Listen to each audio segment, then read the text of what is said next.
पुणी रामनवमी में मुर्शिदाबाद में हिंसा देखा मिली। ए लोक केबे भी सुधरबे ना। ये प्रश्न उठी यह केवल दुईटी गोष्ठीर संघर्ष ना यह पछर अच्छे एक सुचिंतित षड्यंत्र। बारंबार रामनवमी में सेठी सब निआ जलुची।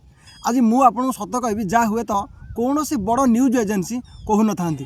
भाई भिडियो को लक्ष्य करेंगे जे जड़े भाई सेठार गोटे बड़ हुड उपर पूर्व लगी आई लव मोहम्मद लेखा एक धार्मिक पताका लगी आउपटे एक श्रीराम पताका लगा होता नचेत शोभायात्रा समय लगाई। यापर जहाँ ताहा अत्यंत दुर्भाग्यजनक। भाई से व्यक्ति जनक चढ़ी से श्रीराम पताका काढ़ी तल को फिंगिदेले।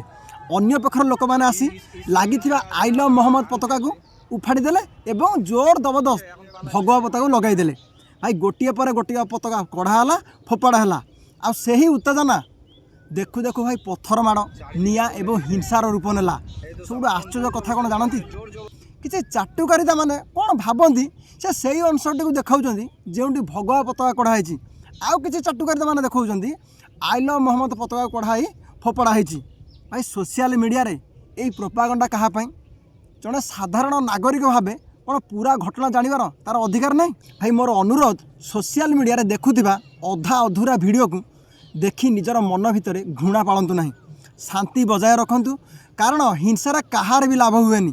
जदि आपण मो कथा सह सहमत तेबे एई वीडियो को शेयर करंतु। जय हिंद।